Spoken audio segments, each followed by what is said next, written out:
Good morning everyone and welcome to Il Paraiso. So today is Sunday and we will have an update at Il Paraiso. But before that, for those who are new to this channel, I want you to subscribe and then hit the notification bell so that if I have new videos relating to growing and cultivating orchids, you will always be updated.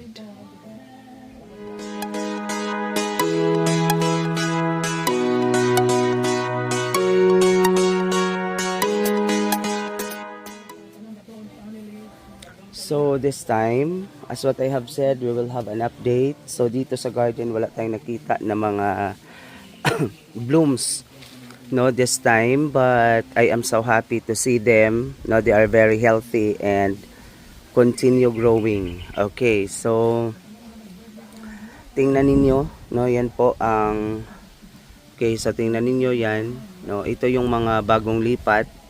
And then, meron na talaga silang mga healthy na mga roots. And another one is this one. Ito yung nakalimutan ko na E-Banks, This is E-Banks and I bought this from Grace Claveria. Napakaganda po niya. And then, tingnan niyo yung aking Ustii, napaka-healthy na po nila. So, yun po, yun din po yung isang Ustii. Okay, so, meron akong ipapakita sa inyo. So, ito talaga, ito na yung Lusonica, because before, meron akong nakita doon, pero, hindi pala yung Lusonica. So, this is now the Lusonica, and I am so happy to see this one, na meron na siyang spike. Napaka-healthy po ng spike ng aking Lusonica and I bought this from Sistuna Farm. So maganda siya. This is the first time na mag-bloom siya dito sa garden. Okay, so napaka-healthy naman po ng kanyang katawan, napaka-healthy po ng kondisyon ng Lusonica na ito. So aabangan natin yan because that is my first time to see Lusonica here at the garden na talaga na mag-bloom. Okay, so punta tayo doon. Tingnan niyo yung aking, tingnan niyo yan. Yan po ang isa sa mga banda manisaki na nabili ko, kay Sir Neil. And this time napakaganda na po ng manisaki. So tingnan niyo hindi na po dehydrated yung kanyang leaves. And then napaka-healthy po ng kanyang mga root tips, tingnan nyo yung kanyang tip ng kanyang root, napakaganda, napaka-healthy. Yan po, napaka-green ng kanyang root tip. Okay, so patuloy silang nag-survive and thriving here at the garden. Another one, this is also an E-Bank, This is an E-Bank. Nabili ko ito sa online kay Ma'am Jean, Okay, so tingnan niyo, napaka-healthy, hindi na din po dehydrated yung kanyang dahon. So unti-unti na silang bumabawi, dito sa garden. Okay, however, this, kasi itong manisaki na ito, kagagaling lang nito sa pamumulaklak. So wala na po yung kanyang bulaklak. So mangyayari dito, makakabawi na siya. Tingnan niyo yung kanyang crown, yung nasa dulo na dahon, hindi na po siya dehydrated maliban po dito sa baba. So that is expected because kagagaling lang niya sa pamumulaklak. Okay, so punta tayo doon. Kasi tingnan niyo, yung aking mga sunbanda, wala ng flowers. Pero yung iba, meron silang mga spikes, merong spike dito. Pero I only saw a few spikes here. Okay, so bibigyan natin to ng fertilizer, yung balance, para magkaroon na naman sila ng maraming spikes. Okay, so punta tayo dito kasi merong white corner, meron akong nakita dito. So ito, this is a Cattleya, a native one. However, this is a white Cattleya. Ito yung nabili ko kay Ma'am Jean Castillo sa online. No, actually doon ito dati nilipat ko dito kaya tingnan ninyo dehydrated yung kanyang mga dahon pero meron na naman siyang mga bagong roots, no? Meron siyang mga bagong ugat at unti-unti siyang dumikit doon sa Madridi cacao. Okay, another one, another white is here. No, tingnan ninyo. So this is my Dendrobium dairy. Nabili ko rin ito kay Ma'am Grace, no? Claveria. Okay. Okay, yan po. Napaka-healthy nila. Tingnan nyo yung aking anong tawag dito? Marye.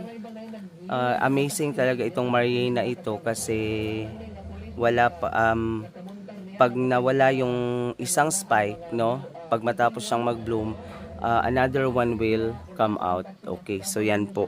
No, yun ang short update ng aking garden and nandun, no? Yan, no? Yan po ay ito ay isang napakagandang sunbanda, no? Pure violet talaga yan, deep purple kumbaga. Okay, aabangan natin yan. Actually, that is her second time na mag-bloom dito sa garden. Okay, so ito yung aking mga mukara. So ito yung unidentified until now. Talagang I exposed her, no, sa sun partially, and then she keep on thriving and adjusting her new environment. Okay, so yan po, no? Yun ang simple update natin ngayon. So punta tayo doon sa ano tawag dito, no? Punta tayo doon sa may mga waling-waling section. Okay. So here. Okay, so ito yung mga ito yung mga seedling na itinanim ko, no, dito sa Madridi cacao. Okay, PBS yan, no? PBS means Pointisfina Vanda Sanderiana.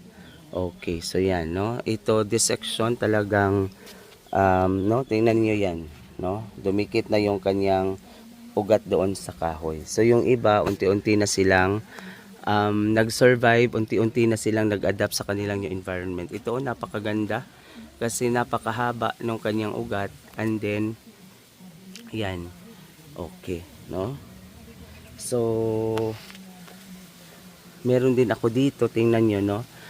This is a secluded Vanda Sanderiana, I think. Is this PBS? Yan, no? PBS ito, PBS meaning pure waling-waling, napaka-healthy niya, no? So, yan. Okay, so yung mga secluded na mga waling-waling, napaka-healthy nila. Okay, so punta tayo dito and of course, no, this time I am expecting kasi Papa August na. So I hope na merong mga pagbabago, no? Merong mga spikes na lilitaw dito sa garden as far as my Vanda Sanderiana is concerned. Okay, no? So ito, no, this is MFB Malagos Farm Vanda. This is 145. Napaka-healthy niya. This one, this is if MFB 13, yun ay, no, this is also 145. Yan, no, ito, nung dumating ito, meron na siyang spike, or meron talaga siyang bloom. So, this is my Vanda Manila. Tingnan nyo yun, no, yung kay Sir Jonaldo Palpagal, napakalaki na, sabay kaming bumili nito. No, pero tingnan ninyo, no, however, I am so happy to see this one. Talagang nakakabawi na siya, unti-unting bumabawi, no, napakaganda na po ng kanyang root tips. Okay, so this one, ito yung aking napagkamalang Lusonica. This is pala 116, no? Okay, this is pala MFB 116, pero tingnan ninyo, no, maliban sa meron siyang kiki, meron na naman siyang spike. So ang maganda dito, pag nagsimula na silang mag-spike, sunod-sunod na yung pagkakaroon nila ng mga spikes. Okay, so this one, okay, this is a anong tawag dito, no, this is Vanda Sanderiana, and this is wild form, no? Ito ay wild form. Ito yung Vanda Sanderiana na ini-expect ko, no, this year na mag-bloom, kasi nung nabili ko ito meron na itong spike. I hope na magkaroon siya uli ng spike, no, sa kanyang season. This is also a wild form, Vanda Sanderiana. And this one, no, napaka-healthy niya. This is also, wait, okay yan, no, Vanda Sanderiana din ito, no. This is already flowering size.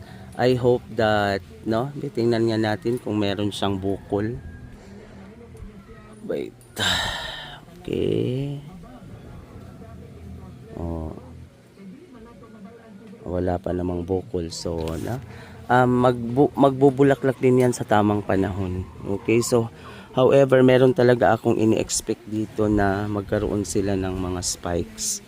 Lalong-lalo na this one, no? This one, ito yung nabili ko kay Sir Makaraig. Tingnan natin kung meron siyang bukol.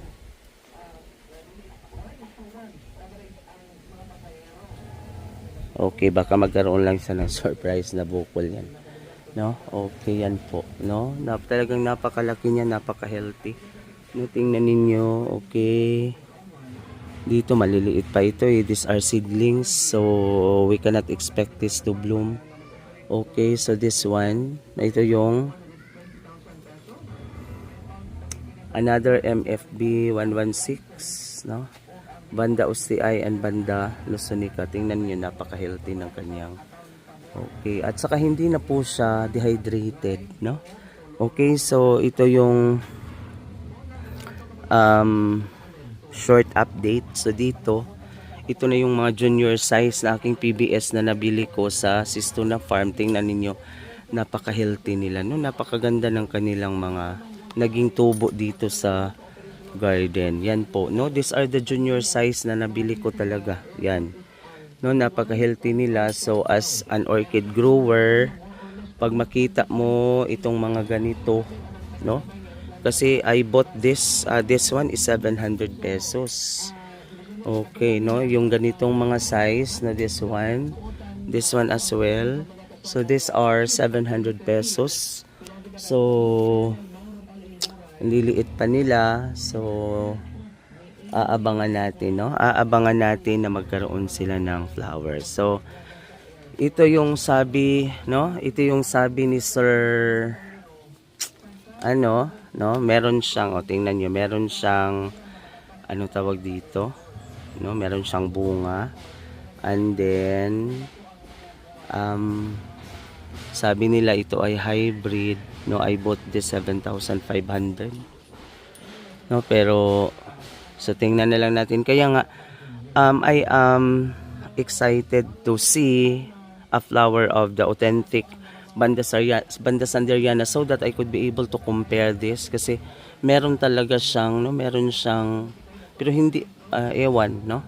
Okay, so ito rin yung nabili ko na Sanderiana alba, na ito ay nabili ko kay Sir no, this is online, this is 2.5, sa ganitong kalaki 2,500 yan. Okay, no, pero authentic yan, no? Authentic, but galing yan sa farm. So tingnan niyo, ito yung mga, I think, no, these are mukaras, no? Ito ay mga mukara na nabili ko kay Sir Ruel, na sabi nila waling-waling daw. Okay, no? Hindi naman siya waling-waling, halata naman sa dahon. Okay, so dito din po. Okay, ito yung mga, no, ito, no? I am excited to see this one. No? Tingnan nyo yung mga kanyang ugat. I bought this also from Sir, ang tawag dito, si Rowell. Sabi niya waling-waling daw yan, pero parang waling-waling talaga siya. So nilagay ko siya sa kahoy. Okay, this one, this is MFB 169, no? Yung mga MFB talaga, ito, tingnan niyo, no? This is 5,000. So ganitong kalaki, nabili ko ito kay no, yan, Vanda Sanderiana yan, authentic. Okay, 5,000 yan, no? Ito 5,000. This one, yung isa talaga nawala na. This is also a Banda Sanderiana or Sanderiana Alba. This is 7,500. Nabili ko ito kay Sir Neil, no? So I hope that this will survive, no? Kasi dati meron siyang napakagandang root tips, ngayon, no? Talagang ano kayang nangyayari sa kanila na okay na siguro, aabangan na lang natin. This one also, this is a, ito nabili ko kay Sir Neil. This is also 7,500. No? Okay, so aabangan natin kasi these orchids are too pricey, no? This one. O, tingnan nyo, napaka-healthy ng kanyang ugat. Okay, no? Yan.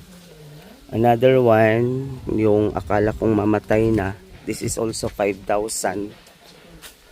However, no, nadala siya, no? Na ano tawag dito, na cure siya kasi nilagyan ko siya ng fungicide. No, talagang yung fungicide nilagay ko doon sa kanyang crown. So buti na lang, tingnan nyo, no? Meron na siyang malaking crown, meron siyang bagong crown na umusbong, na sana tuloy-tuloy. Okay, another one, ito, no, this is also Banda Sanderiana. Nabili ko ito kay Sir Rowell. Mura lang to kasi akala natin hindi, pero when I see the, no, yung kanyang kurba ng kanyang dahon, nung makita ko, I decided to mine this. I know that this is Banda Sanderiana. Okay, so I think yun lang muna, no, this time. No, ito yung mga new updates, no, dito sa garden. So thank you so much for watching, guys. God bless everyone and stay safe.